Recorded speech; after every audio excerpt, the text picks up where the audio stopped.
एक गांव में रोमी नाम की एक लड़की रहती थी। उसके पिताजी बहुत लालची थे और उन्हीं के स्वभाव का असर उनकी बेटी रोमी पर भी पड़ा। देखते ही देखते रोमी बड़ी हो जाती है और उसके पिता होशियार चंद उसकी शादी एक राम नाम के लड़के से करवा देते हैं। जा बेटी, मैंने तेरी शादी गांव के सबसे अमीर घर में की है, तो हमेशा तुझे खुश रखेगा। उसके पास बहुत पैसा है। बेटी, मैं तो इतना जानती हूँ कि राम एक बहुत अच्छा और सुलझा लड़का है, बस पैसा तो आता जाता रहता है। फिर शादी के बाद रोमी और राम अपने घर आते हैं। अरे वाह, ये घर तो बहुत सुंदर है जी। रोमी, घर तो घर की लक्ष्मी से बनता है और मेरे घर की लक्ष्मी तुम हो। फिर कुछ दिनों बाद राम को खेतों में बहुत नुकसान हो जाता है और राम अमीर से गरीब हो जाता है।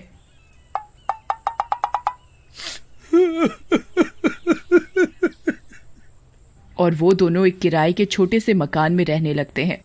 कुछ समय बाद उनके 2 बच्चे राहुल और पिंकी होते हैं और एक दिन रोमी और राम दोनों बच्चों को स्कूल से लेकर घर आ रहे होते हैं। बच्चों, तुम घर जाओ, मैं अभी आती हूँ तुम्हारे पापा से बात करके। ठीक है माँ। क्या मामा करते रहते हो? मुझे मॉम ही बोला करो, अमीरों की तरह, समझे? कितनी बार तुम्हें समझाया है। चलो जाओ अब। क्या हुआ पत्नी जी, इतना गुस्सा क्यों करती हो? वारी किस्मत, ये क्या खेल दिखाया तूने? इस शादी से घर में तो मेरा दम घुटता है। पता नहीं कब पैसा आएगा हमारे पास। देखो ना जी, ना हमारे पास एसी है, ना बच्चों को अच्छे अंग्रेजी स्कूल में डालने के पैसे। अरे तुम परेशान क्यों होती हो? जरूरत का सब तो है हमारे पास। जिंदगी ठीक ही गुजर रही है। रहने दो जी, तुम्हें तो पैसा कमाना आता ही नहीं। उनकी ये सारी बातें पेड़ पर बैठी एक चुड़ैल सुन रही होती है। चुड़ैल तो मैं हूँ, लेकिन इस लड़की की हरकतें बिल्कुल चुड़ैल जैसी ही है। ये मेरे प्यारे से राम को कितना सुना रही है। इसे तो सबक सिखाना ही पड़ेगा। अरे रोमी, जितना है मैं तो उतने में खुश हूँ। तुम क्यों दुखी होती हो? समय हमेशा एक जैसा नहीं रहता। जैसे अच्छे दिन हमेशा नहीं रहे, वैसे ही बुरे दिन भी हमेशा नहीं रहेंगे। गुजारा करना ही काफी नहीं होता? ना ही घर में अच्छा फर्नीचर है, ना ही अच्छा घर, ना गाड़ी है, ना कहीं घूमने जा सकते हैं, ना अच्छे जेवर हैं। हर महीने वो घर का मालिक आ जाता है किराया मांगने। ये भी कोई जिंदगी है? हम तुम साथ हैं, ये कम थोड़ी है। चलो अब घर जाओ, मैं भी जा रहा हूँ काम पर। इतना बोलकर दोनों चले जाते हैं। ये कैसी औरत मिली है? इतना अच्छा और ईमानदार पति मिला है इस रोमी को, तो सिर्फ पैसा और ऐशो आराम ही चाहिए। अगले दिन राम खेतों पर काम करने के लिए निकलता है। अरे राम तो खेतों की तरफ ही जा रहा है। चुड़ैल राम के सामने जाती है। राम रुको। आई मम्मी, बचा लो। अरे मर गया रे, भागो रे। चुड़ैल, अरे मर गया रे चुड़ैल। अरे डरो नहीं, मैं तुम्हें कोई नुकसान पहुंचाने नहीं आई। तुम मुझे नहीं पहचान पा रहे, लेकिन मैं तुम्हें अच्छे से जानती हूँ। तुम्हारी बीवी तुम्हारे लायक नहीं है। तुम उसे छोड़ दो और मुझसे शादी कर लो। मैं तुम्हें रोज यहाँ आते जाते देखती हूँ। क्या बकवास कर रही हो? मैं अपनी बीवी से बहुत प्यार करता हूँ। हाँ, माना कि वो पैसों को ज्यादा जरूरी समझती है, लेकिन इसका ये मतलब नहीं है कि वो मुझसे प्यार नहीं करती है। इतना बोलकर राम वहाँ से चला जाता है। राम, तुम बचपन से ही इतने भोले क्यों हो? कोई बात नहीं, मैं तुम्हारे साथ कुछ गलत नहीं होने दूंगी। अगले दिन चुड़ैल एक सुंदर लड़की रीमा का रूप लेती है और रोमी से मिलती है। रोमी जी, मुझे आपसे बात करनी है। जी कहिए। आप मुझे नहीं जानती, लेकिन मैं आपको बहुत अच्छे से जानती हूँ और ये भी जानती हूँ कि आप बहुत परेशान हैं। देखो, मैं परेशान हूँ या नहीं, उससे तुम्हें क्या लेना देना? तुम काम बताओ जिसके लिए तुमने मुझे रोका है। हाँ, आई तो काम से ही हूँ, क्यों झूठ बोलूं। मैं आपके पति से बहुत प्यार करती हूँ। आप मेरी उनसे शादी करवा दो। वो तुमसे बहुत प्यार करते हैं, इसलिए उन्होंने मुझे मना कर दिया। अरे तेरी हिम्मत कैसे हुई मेरे पति के बारे में ऐसी बात करने की, वो भी मेरे से? और उनके 2 बच्चे भी हैं। तुम्हें पता नहीं क्या? तूने दोबारा ऐसा बोला तो मैं तेरी जुबान काट दूंगी, समझी? मना करने से पहले मेरी पूरी बात तो सुन लो। इसमें तुम्हारा भी फायदा है। अगर तुम अपने पति से मेरी शादी करवाओगी तो मैं तुम्हें बहुत सारा पैसा दूंगी। क्या बकवास है, मुझे पैसा नहीं चाहिए, तुम जाओ यहाँ से। सोच लो, मैं तुम्हें इतना पैसा दूंगी कि तुम गिनते गिनते थक जाओगी, लेकिन पैसे खत्म नहीं होंगे। गाड़ी, बंगला, हीरो का हार, सब कुछ। जो तुम मांगोगी वो दूंगी। बस तुम ही हो जो अपने पति को मुझसे शादी करवाने के लिए मना सकती हो। रोमी ये सब सुनकर दंग रह जाती है। चुड़ैल उसे एक बैग देती है। तुम्हें विश्वास नहीं तो ये लो बैग, ये हीरो और सोने के जेवरों से भरा हुआ है।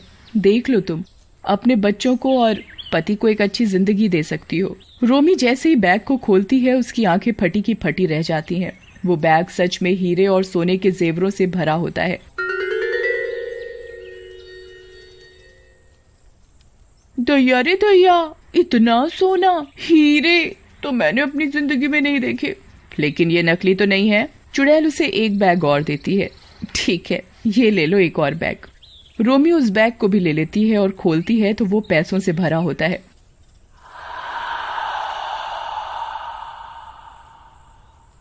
अरे ये तो असली पैसे हैं। लेकिन तुम हो कौन? तुम आम खाओ, गुठलियों के दाम मत पूछो। तुम अपने पति से मेरी शादी करवा दो। तुम्हें पैसा चाहिए और मुझे तुम्हारा पति। रोमी को कुछ समझ नहीं आता। एक तरफ वो राम से बहुत प्यार करती है और दूसरी तरफ जिंदगी सुधारने के लिए पैसों को भी जरूरी समझती है। क्या हुआ? क्या सोचा तुमने? मैं घर जा रही हूँ, ये बैग तुम ले लो। नहीं, ये तुम रखो और मुझे कल सोचकर बताना। मैं तुम्हें कल खेतों में मिलूंगी। रोमी घर चली जाती है और सारी रात सो नहीं पाती। अगली सुबह वो राम से बात करती है। राम, तुम मेरी एक बात मानोगे? एक क्यों, तुम जो कहोगी वो मानूंगा। तुम दूसरी शादी कर लो। क्या? आज सुबह सुबह मैं ही मिला हूँ मजाक के लिए? देख लो, तुम्हारी सौतन आएगी तो मेरा प्यार बढ़ जाएगा। हाँ वो तो है, पर कोई बात नहीं। हम सबके सुख के लिए मैं तुम्हारी दूसरी शादी करने को तैयार हूँ। आज ही शादी कर लो। दूसरी ओर खेतों में चुड़ैल रोमी का इंतजार कर रही होती है।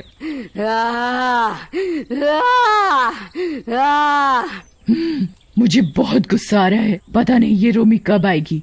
मैं ही इसके घर चली जाती हूँ। इस बार मैं राम को नहीं छोड़ने वाली। बचपन का प्यार है मेरा राम। पहले भी राम ने मुझसे शादी नहीं की और मैंने आत्महत्या कर ली, लेकिन क्या फायदा हुआ। आज भी मैं राम के लिए तड़प रही हूँ। अब राम मिलेगा मुझे तभी सुकून मिलेगा। चुड़ैल रीमा का रूप लेकर राम के घर जाती है। राम और रोमी शादी की ही बात कर रहे होते हैं।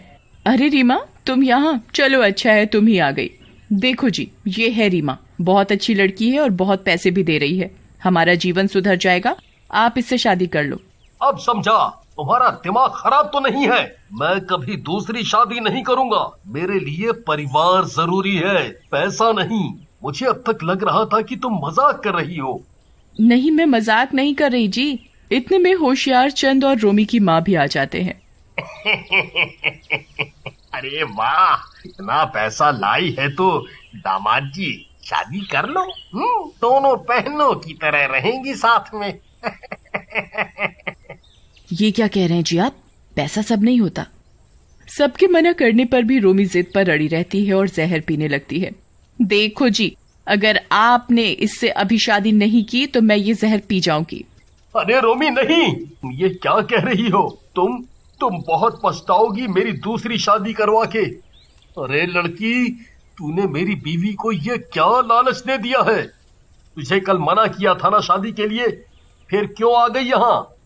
रीमा से कुछ मत कहो, ये मेरा फैसला है। आप हाँ कहते हो या मैं जहर पी जाऊं? रोमी की जिद के आगे राम की एक नहीं चलती और रोमी राम और चुड़ैल की शादी करवा देती है। शादी के बाद चुड़ैल उन्हें एक बहुत बड़ा और आलीशान घर देती है और गाड़ी भी। देखा राम जी, हमारे तो दिन ही बदल गए। ये इतना बड़ा स्विमिंग पूल देखो जी। और ये मेरी बनारसी चमचमाती साड़ी देखो। और ये जेवर। रोमी सब पाकर बहुत खुश होती है, लेकिन इस बात से अनजान होती है कि उसने अपने पति की शादी एक चुड़ैल से करवा दी है। रीमा शादी के बाद अपने कमरे में जाती है और अपने चुड़ैल रूप में आ जाती है। कमरा फूलों से सजा होता है।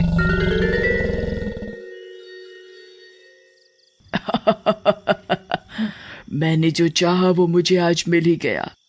राम जल्दी आओ, मैं अपनी सुहाग रात के लिए तुम्हारा इंतजार कर रही हूँ।